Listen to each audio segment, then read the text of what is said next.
Hola, buenas tardes. Mi nombre es Diego Toscana. Soy anestesiólogo en el Hospital Británico de Buenos Aires. La idea de esta charla es hablar un poco de pacientes con patología hepática en esta primera parte y con patología renal en la última parte de la charla. Para empezar con pacientes con enfermedad hepática, eh, es algo con lo que nos vamos a cruzar a lo largo de nuestra carrera como anestesiólogos, ya sea porque hay un montón de pacientes con enfermedad hepática subclínica y también porque estos pacientes ya con enfermedad hepática más severa, en general en los últimos años de vida se tienen que someter a procedimientos quirúrgicos y nos vamos a cruzar con los dos tipos de pacientes, con pacientes con enfermedad hepática que no conocemos y que afecta poco nuestro curso perioperatorio y también con pacientes con enfermedad severa que afecta en forma drástica el derrotero perioperatorio de estos pacientes. Empecemos por recordar algunas de las funciones del hígado. Tiene básicamente una función de síntesis, sobre todo albúmina y factores de la coagulación, y así también como enzimas, como por ejemplo la pseudocolinsterasa, que es la que sabemos metaboliza la succinilcolina. Interviene en el metabolismo de múltiples drogas y en la detoxificación de sustancias tanto endógenas como exógenas y en la regulación de la glucemia, y también cumple un papel como reservorio de sangre, reservorio hemático. El flujo sanguíneo hepático proviene de dos fuentes. Viene por la vena porta, es, el 75% del flujo sanguíneo hepático, y el 25% viene a través de la arteria hepática. Eh, Sin embargo, dado el mayor contenido de oxígeno de la arteria hepática que de la vena porta, el aporte de oxígeno es 50% aportado por la vena porta y 50% por la arteria hepática. Eh, la presión portal normal es baja, es menos de 10 milímetros de mercurio, y el flujo está regulado en forma estrecha, intrínseca y extrínsecamente. En forma intrínseca y en forma extrínseca.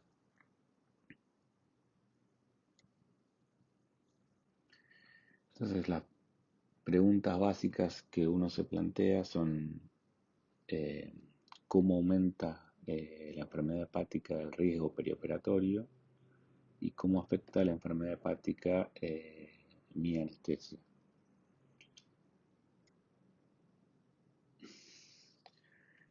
Lo que está claro, a pesar de que la evidencia no es óptima, es que el riesgo perioperatorio se asocia a tanto la severidad de la enfermedad hepática como al tipo de cirugía. Y hay algunas situaciones en donde la mayoría de las cirugías selectivas están contraindicadas. Acá hay una lista que incluye la mayoría de las situaciones donde uno contraindicaría eh, una cirugía electiva, o por lo menos estaría bien seguro de que la cirugía es realmente indispensable, eh, porque en estos casos la mortalidad perioperatoria está significativamente aumentada. Acá para nombrar algunos, la hepatitis y la tanto viral como alcohólica es aguda, la falla hepática aguda, la hepatitis crónica severa, la cirrosis severa, y bueno, cuando hay coagulopatía o complicaciones extrahepáticas severas también. en este dibujo vemos eh, las complicaciones habituales o las cosas que se ven en los cirróticos, ¿no? La encefalopatía, la citis, la pérdida de masa muscular, la ictericia, eh, las palmas rojas, los angiomas y demás. Entonces, como decíamos, hay los dos pilares en los que se basa el riesgo perioperatorio de estos pacientes. Son por un lado el tipo de cirugía, como en la mayoría de los casos la cirugía de emergencia aumenta el riesgo perioperatorio, eh, y también está aumentado el riesgo cuando cuando la cirugía es abdominal o cardíaco o las resecciones hepáticas por razones obvias. Y después, ¿cuáles son las características de los pacientes que tienen riesgo perioperatorio aumentado? Bueno, los pacientes con mayor score de Child, o sea, el Child C, que es el más severo, es significativamente mayor el riesgo que en el Child B o el Child A. La presencia de ascitis, de encefalopatía, todas estas complicaciones de la cirrosis descompensada, la anemia, la desnutrición, la ictericia, la hipoalbuminemia, la hipertensión portal, TP prolongado, la hipoxemia, todos son factores que eh, aumentan el riesgo perioperatorio en pacientes cirróticos. Eh, Hablamos de cirrosis porque finalmente es donde termina la patología hepática crónica, ¿no?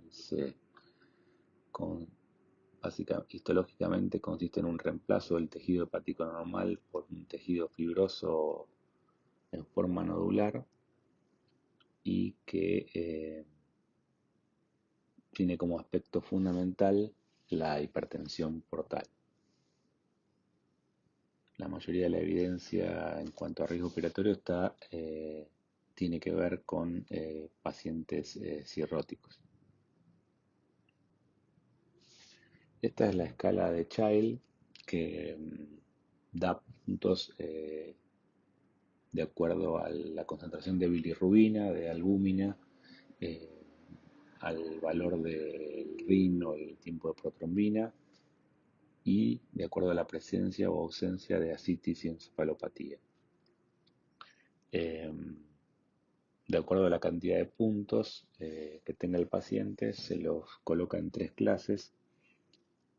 Eh, la clase A es una enfermedad hepática compensada.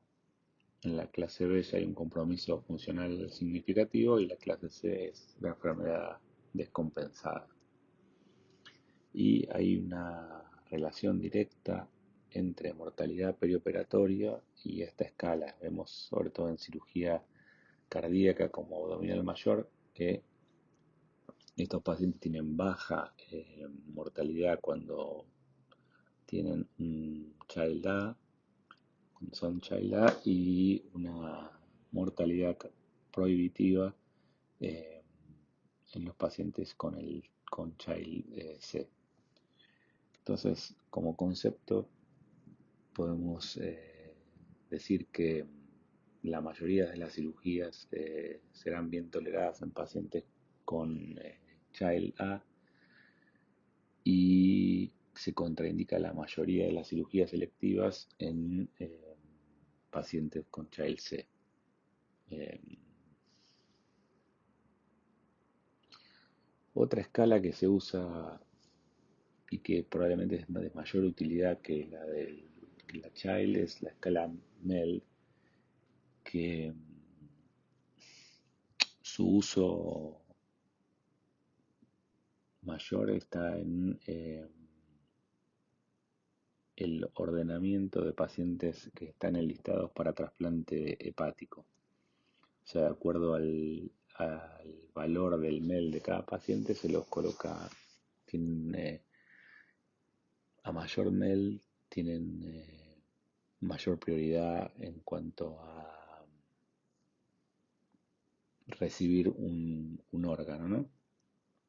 Eh, en cuanto fuera de lo que es trasplante hepático, si uno asocia el valor del MEL a edad y el ASA, hay un score surgido de la Clínica Mayo que predice mortalidad perioperatoria. En este gráfico, lo que vemos en el eje de las X es el score de MEL y en el eje de las Y la mortalidad perioperatoria, y vemos cómo hay una relación directa eh, entre ambas. Este es el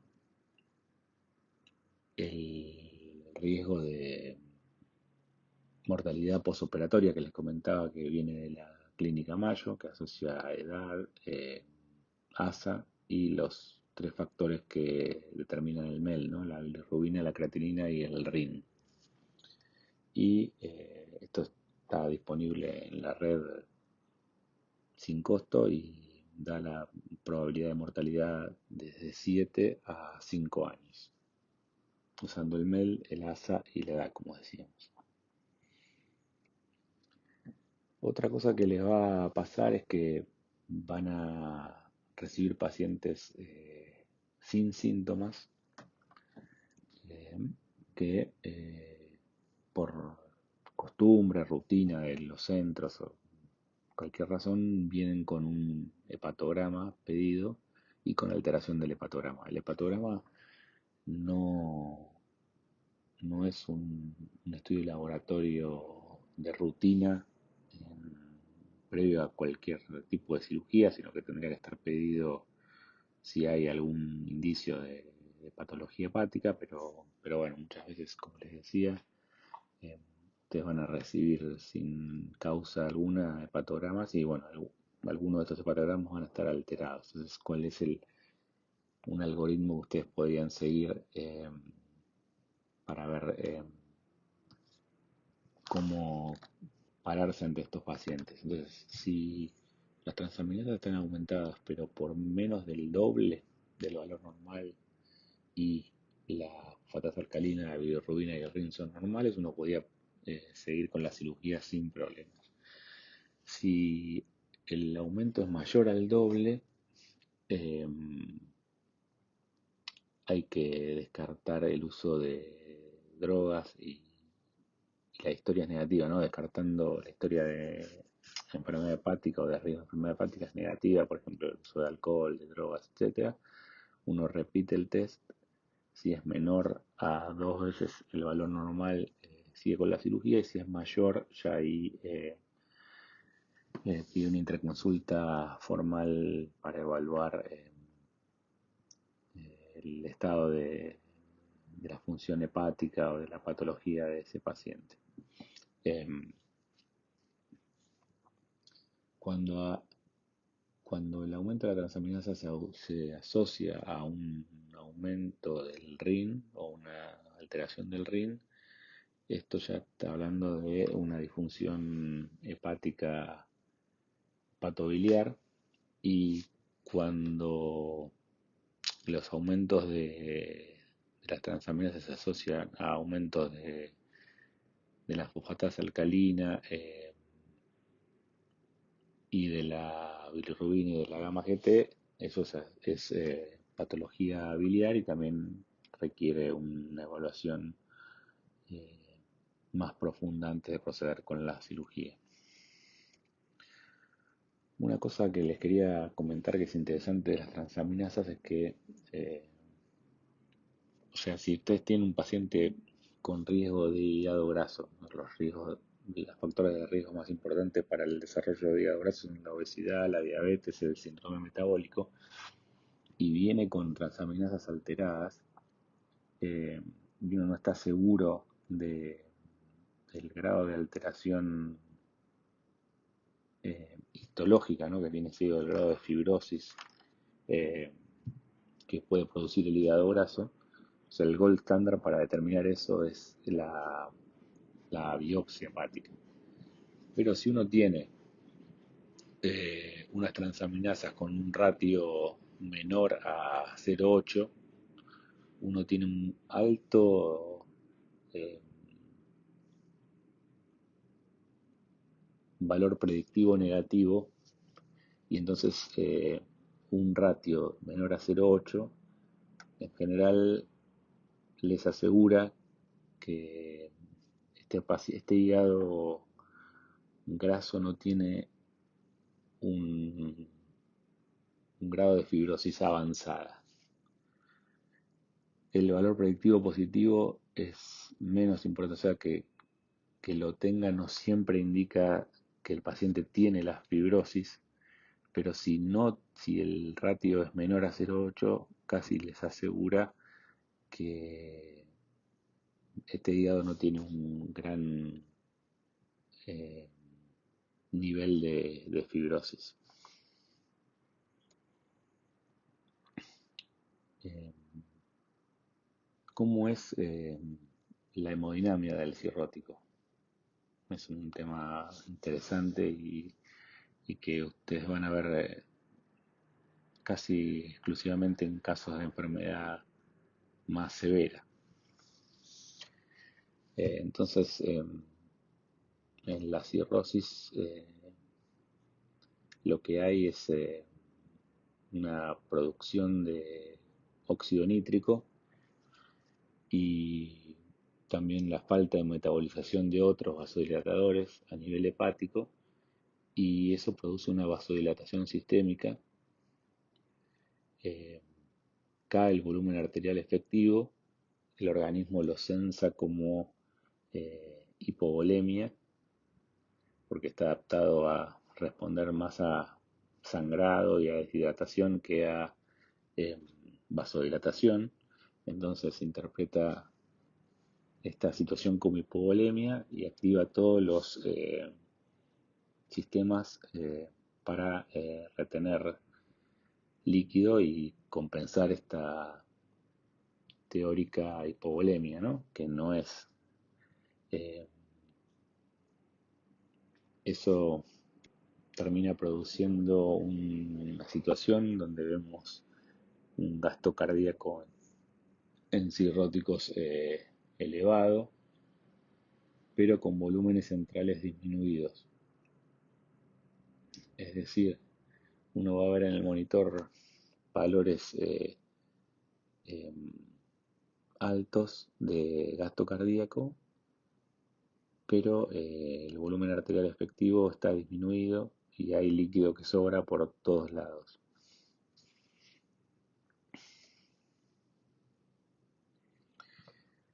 Entonces acá les quería comentar algunos puntos para el manejo. eh, en cuanto a lo cardiovascular, bueno, lo que les comentaba recién del estado hiperdinámico. eh, También se puede asociar una cardiomiopatía del cirrótico, o sea, puede estar eh, deteriorada la función sistólica del ventrículo izquierdo. eh, y esto a veces se ve, por ejemplo, con gastos cardíacos normales. Quizás les podría llamar la atención en un paciente cirrótico severo tener un gasto cardíaco normal, y eso puede ser indicación de cardiomiopatía del cirrótico.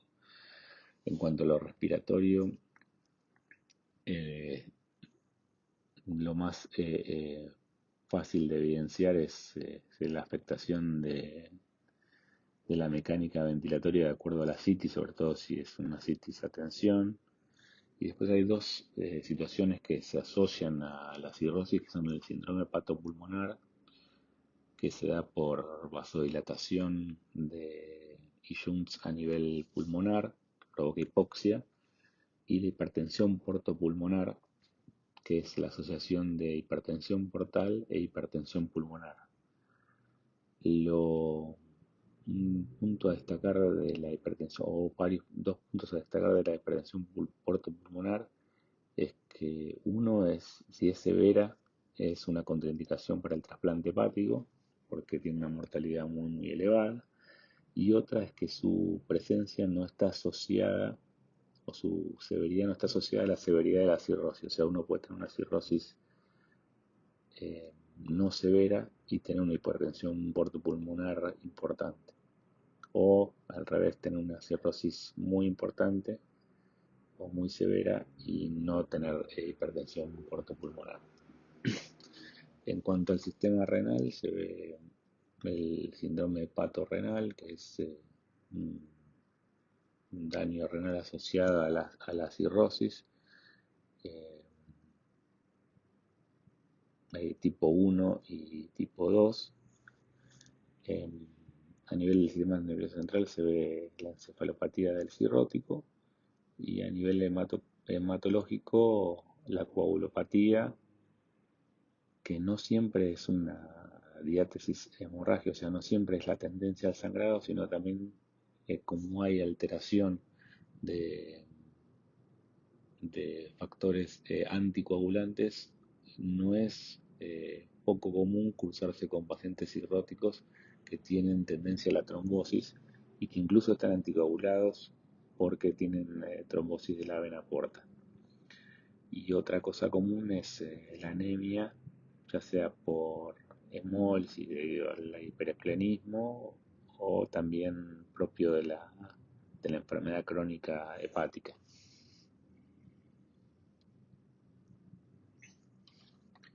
Vamos a ir quizás en un poquito más de detalle uno por uno. Eh, a nivel cardiovascular lo que vemos, como les comentaba, era la baja resistencia vascular sistémica con alto gasto cardíaco. En estos pacientes van por la vida los cirróticos severos con valores de TA más bajos que los habituales. Eh, Tiene una hipovolemia central, como les comentaba, shunts arteriovenosos que hacen que la medición de la saturación venosa mixta los valores absolutos no tengan la, el significado que tienen en otros pacientes sin estos shunts. Como les decía, lo de la cardiomiopatía y la hipertensión portopulmonar. Eh, ¿Cómo manejamos esto en el intraoperatorio? En general, estos pacientes van a requerir de vasopresores porque la baja resistencia vascular sistémica asociada a la mayor vasodilatación que producen las drogas anestésicas, en general producen una hipotensión significativa que necesita ser tratada. Eh, en casos donde se asocia cardiomiopatía del cirrótico, vamos a necesitar drogas inotrópicas también.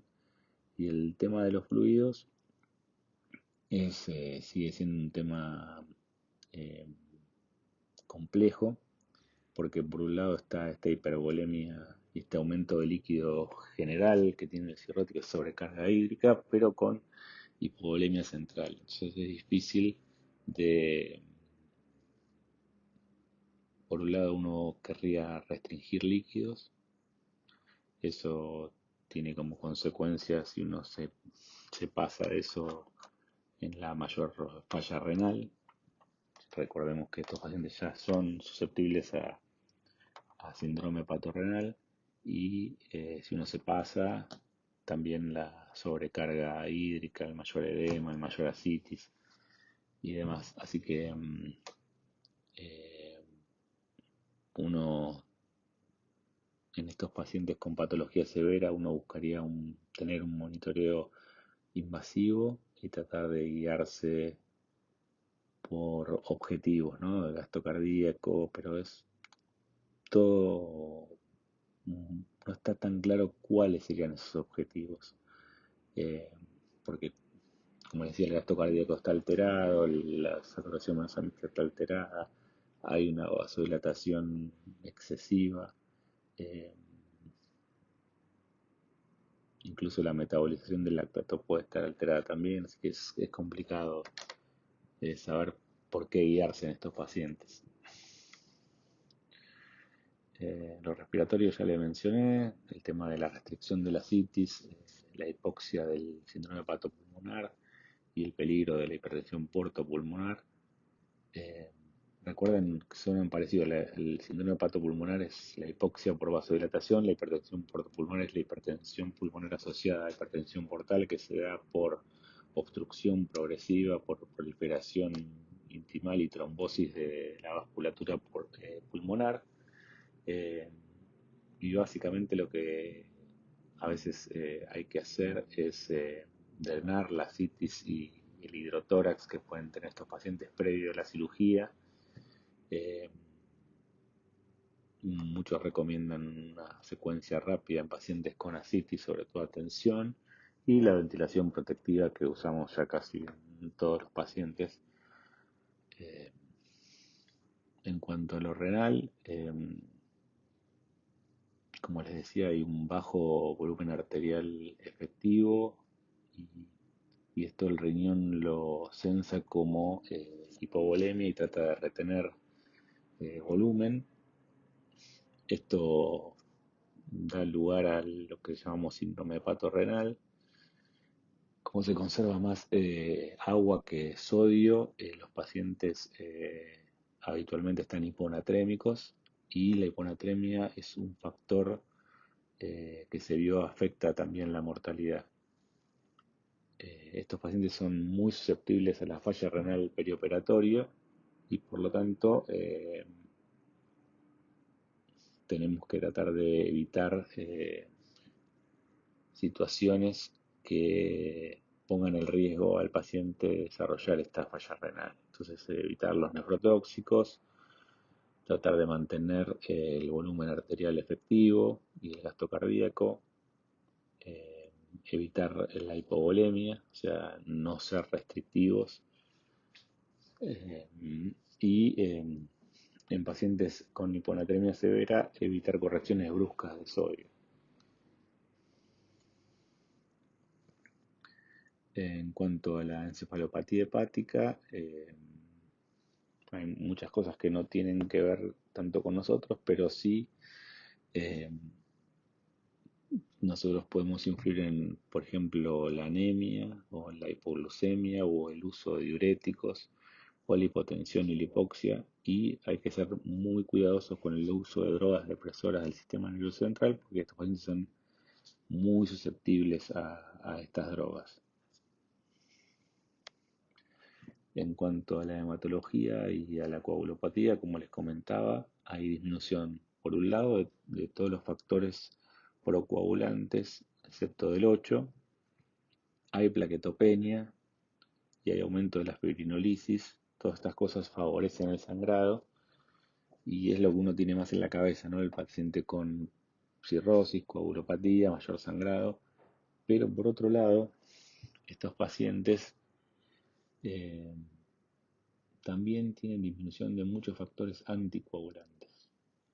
Eh, y eso hace que el sistema de coagulación a veces, por uno si lo evalúa por métodos convencionales, ve un aumento del RIN y demás, pero que en la realidad se encuentra un equilibrio eh, que es más difícil de detectar por estos métodos convencionales. Incluso hay muchos pacientes que vienen con cirrosis, con trombosis de la vena porta que requieren anticoagulación por vía oral. Eh, en trasplante hepático lo que usamos muchas veces es el sistema de tromboelastometría, ¿no? El ROTEM. Hay bastante evidencia de que el uso de hemoderivados evaluando el sistema de la coagulación en cirróticos con el ROTEM es menor, o sea que sin aumentar el grado de sangrado por complicaciones, por ejemplo, para procedimientos invasivos, sino hay trabajos que evalúan el uso de hemoderivados previo a procedimientos invasivos en cirróticos usando métodos de coagulación convencionales versus el ROTEM y se vio que usando estos métodos de tromboelastometría uno usa menos hemoderivados sin aumentar la incidencia de sangrado relacionada a estos procedimientos invasivos. En cuanto a nuestra anestesia, lo que tenemos que tener es accesos venosos adecuados, estar seguros de que si necesitamos hemoderivados contamos con ellos, mantener la temperatura y la calcemia normales, así como el equilibrio ácido-vaso. Y si uno cuenta con métodos, solo con métodos convencionales, bueno, tendrá que usar esos, si no, de preferencia eh, el ROTEM o el TEC para evaluar coagulación. Aparte de esto que les comentaba del uso de hemoderivados, la rapidez con la que brinda valores que permiten un tratamiento del sangrado del ROTEM es mucho más rápido que lo que se ve con los métodos convencionales, ¿no? Que tienen un tiempo, mm, ya tardan más en llegar los resultados, ¿no? Para terminar con el tema del hígado, dejarles el concepto de que, bueno, la severidad de la disfunción hepática está directamente relacionada al riesgo perioperatorio, que la patología hepática afecta eh, varios órganos que son de principal interés para el anestesiólogo y que la anestesia puede empeorar o desencadenar una mayor disfunción hepática.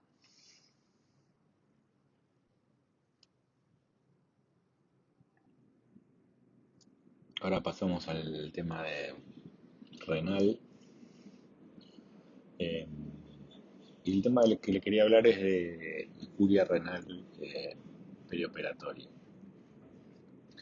Te quería hablar de este tema porque es un evento muy frecuente, es un evento que genera un aumento de costo y un aumento de estadía del paciente en el hospital. O sea, hace que los pacientes se queden más tiempo y consuman más recursos y, como les decía, es muy frecuente. Si bien nosotros, si no seguimos a los pacientes, no nos damos cuenta de que esto ocurre. Si ustedes tienen la costumbre de, sobre todo en cirugías grandes, de visitar a los pacientes en el postoperatorio y revisar sus valores de laboratorio y flujo urinario, van a ver que ocurre con una frecuencia alarmante. Eh, ¿Cuál es la definición de injuria renal aguda? ¿Cómo la descubrimos? Esta, según el que digo, hay tres etapas, ¿no?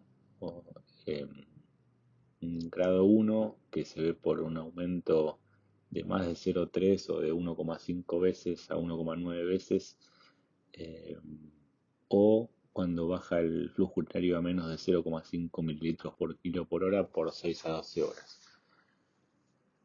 En la etapa 2 es cuando el aumento de la creatinina ya es más del doble, o cuando el flujo urinario, la diuresis, es menor a 0,5 mililitros por kilo por más de 12 horas. Y la etapa 3 es cuando el aumento de los niveles de creatinina son mayores a por 3 o el valor absoluto es mayor a 4 miligramos por decilitro, o requieren diálisis, o cuando el volumen flujo urinario es menor a 0,3 mililitros por kilo por hora por más de 24 horas, o hay anuria por más de 12 horas. Esa es la clasificación eh, con la que se usa globalmente, ¿no? ¿Cuál es la incidencia de este fenómeno? Primero, tengan en cuenta que de todas las AQIs, el 30-40% son perioperatorias, o sea que nosotros jugamos un papel importante, o sea, eh, tenemos que ver con esta patología. sobre todo si ustedes intervienen en cirugías de gran complejidad como el trasplante hepático, la cirugía cardíaca. La incidencia ahí es muy significativa: 30% en trasplante hepático, 15% en cirugía cardíaca, y el requerimiento de hemodiálisis es también muy alto. La cirugía no cardíaca con función renal normal es alrededor del 1%, o sea que también es significativo, porque se hacen muchísimas cirugías de este tipo en pacientes con función renal normal. El 1% de esa gran cantidad de cirugías implica un número importante de pacientes con injuria renal perioperatoria. Y lo que hay que tener en cuenta es que más allá del aumento de la creatinina, del bajo flujo urinario, que en general en muchos casos se recupera eh, en poco tiempo, estos pacientes, por solo hecho de tener esto, tienen un mayor índice de ser reingresados al hospital una vez dados de alta, una mayor mortalidad en el hospital y una mayor mortalidad a 90 días, a un año, y un mayor riesgo de terminar con enfermedad renal crónica, muchas veces requiriendo diálisis. Entonces, para repetir esto: aumenta la mortalidad, aumenta el riesgo de readmisión, aumenta el riesgo de enfermedad renal crónica y disminuye la sobrevida. Solo eso por aumentos de la creatinina o por baja de la diuresis, de las que ustedes quizás nunca se enteren si no siguen a estos pacientes después. Todo esto pasa sin que nosotros nos enteremos. La patofisiología tiene dos patas básicas. Una es la hipoperfusión y otra es la inflamación sistémica asociada al procedimiento quirúrgico, ¿no? La hipoperfusión ya se va a ser o vasodilatación provocada por nosotros o por situaciones del paciente como la sepsis, por disminución del inotropismo también, o provocada por nosotros o por problemas del paciente, isquemia coronaria, arritmia, demás, eh, sangrado, deshidratación y uso, por ejemplo, de AINES. Y la inflamación sistémica y la liberación de citoquinas asociada al procedimiento también es una de las eh, causas de esta situación de la injuria renal posoperatoria. A su vez, por un lado, la inflamación afecta la función renal. A su vez, la función renal afecta eh, la inflamación sistémica.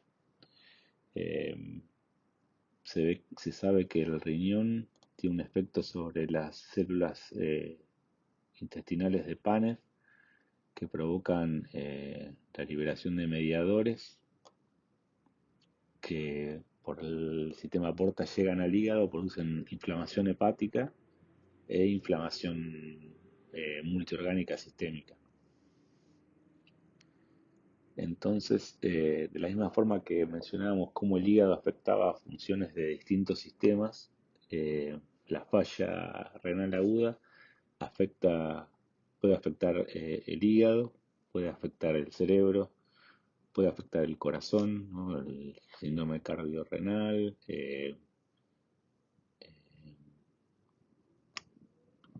puede afectar los pulmones y puede afectar el sistema inmune. Todo esto, como les comentaba, pasa muchas veces sin que nosotros en el intraoperatorio nos enteremos. El diagnóstico ya se lo mencioné: ¿no? El aumento de la creatinina y la disminución del flujo urinario. Ah, hay una cosa interesante: que la creatinina, si bien es ¿no? el dato que se usa más frecuentemente, tiene algunos problemas. Problema número uno es que el valor normal no siempre significa que la función renal sea normal. porque esto depende, o sea, que se asocien, depende de la edad, del sexo, el valor de la creatinina depende de la edad, del sexo, de la raza, de la masa muscular, del grado de actividad física, de la ingesta proteica, del estado catabólico del paciente, del estado de hidratación y de boletia.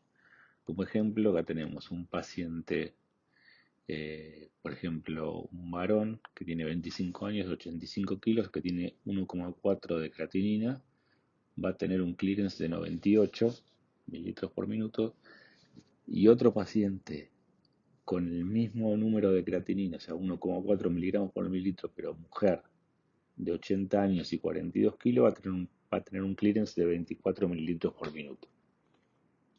O sea, mismo número de creatinina, muy diferente clearance. Eso es un problema. Esta es una fórmula de Cockcroft para calcular, para estimar el clearance de creatinina a partir de la creatinina sérica usando la edad, el peso y el sexo. Y una cosa a tener en cuenta también es que la creatinina no aumenta por encima del límite superior al rango normal, del rango normal, hasta que se pierde el 50% de la filtración glomerular. O sea, em, recién cuando uno le disminuye el 50% del filtrado glomerular es que la creatinina va a superar en general el límite normal de creatinina. Por eso aparecen o se buscan biomarcadores que permitan un diagnóstico más temprano del daño renal, y ahí aparecen, se los menciono, la cistatina C, el NGAL, el TIM2, Insulin-like Growth Factor 7. Todos estos biomarcadores lo que buscan es un diagnóstico temprano. Acá se ve como el pico de los biomarcadores son más cercanos al momento de la cirugía, eh, cosa que no sucede con la creatinina, que recién empieza a aumentar a las 12, 24 horas posterior al procedimiento. Hay pruebas que permiten la cuantificación de estos biomarcadores que se pueden usar. Yo no las he visto en Argentina, pero bueno, existen. ¿Y para qué serviría? O sea, cómo modificaría? Es, primero permite reconocer a pacientes con alto riesgo, eh, tratar de modificar el riesgo y estar bien atentos para reanimarlos en forma temprana y efectiva.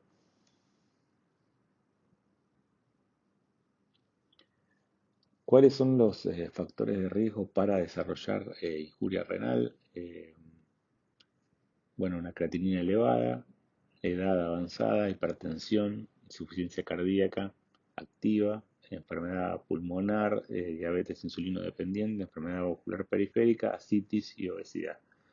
Todos estos factores son algunos de los que aumentan el riesgo de isquemia renal aguda.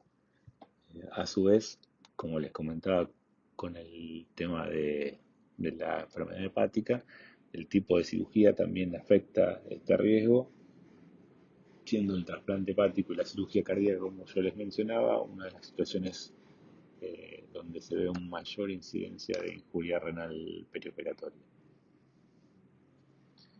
Estos son algunos scores que se pueden usar, por ejemplo, en cirugía cardíaca. Este score el, predice la chance de requerimiento de hemodiálisis post cirugía cardíaca. Y acá también les muestro eh, un gráfico, un cuadro donde marca factores de riesgo de injuria renal perioperatoria de cirugía no cardíaca. Ahí los factores de riesgo que menciona son la edad, el BMI, cirugía de emergencia, cirugía de alto riesgo, enfermedad vascular periférica, eh, EPOC y enfermedad hepática. Y de acuerdo al número de estos factores de riesgo, la incidencia de injuria renal aguda.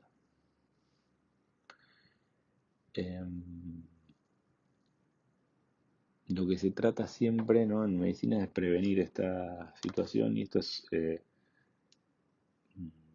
una mención para que ustedes vean cómo se trabaja en el tema de trabajos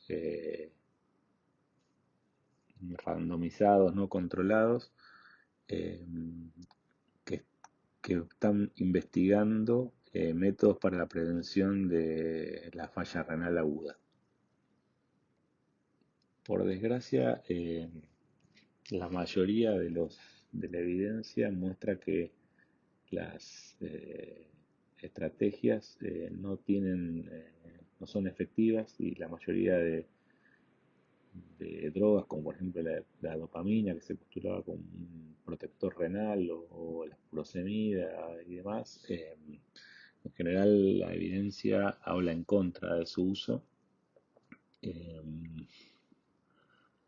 Hay cierta evidencia que la dexmedetomidina puede ayudar. También del precondicionamiento isquémico remoto, por ejemplo, producción de isquemia en un brazo. Hay cierta evidencia de que esto tiene algún valor en la prevención de la injuria renal aguda. Después, el tema de los líquidos, ¿no? Ahora sí hay evidencia más fuerte a partir del RELIEF, ¿no?, un trial hecho en Australia, que mostró que eh, la estrategia restrictiva aumenta la incidencia de injuria renal aguda. Entonces, no es que postule volver a la sobrecarga hídrica de hace varios años, sino tratar de no buscar el balance cero, ¿no?, la restricción extrema perioperatoria. También hay evidencia en estudios de calidad que la solución balanceada, como el Ringer o la polielectrolítica, son mejores en cuanto a la prevención de la injuria renal que la solución fisiológica. eh, y también que los coloides, sobre todo los almidones, aumentan la incidencia de injuria renal aguda, o pueden aumentarlo. Eh, También la anemia extrema o el mal control glucémico también son factores que pueden favorecer el desarrollo de injuria renal perioperatoria. En general, lo que hay evidencia es de que en pacientes con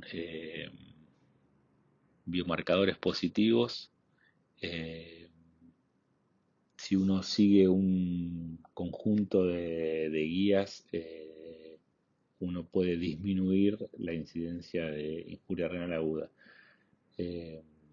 ¿Cuáles son estas medidas? Bueno, evitar los nefrotóxicos, discontinuar los los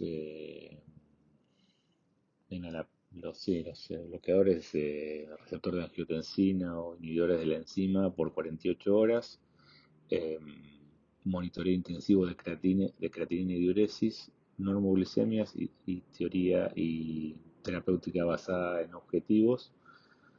Usando todo este grupo de medidas en pacientes con biomarcadores positivos, uno puede prevenir el desarrollo de injuria renal aguda.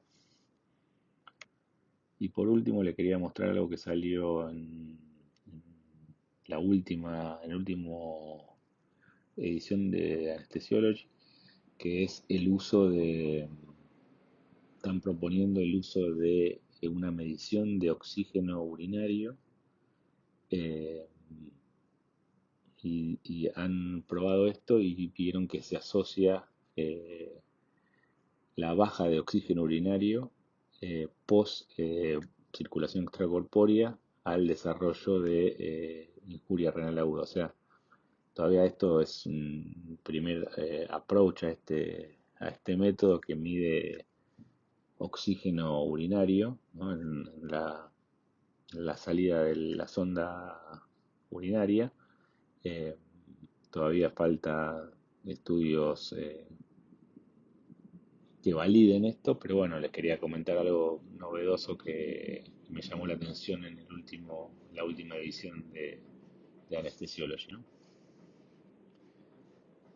Como les decía, es la aparición de una baja eh, tensión de oxígeno en el flujo urinario post cirugía cardíaca, post bomba de circulación extracorpórea, que se ve asociada al aumento de injuria renal aguda. Y eso es todo para esta charla. Muchas gracias por la paciencia. Hasta luego.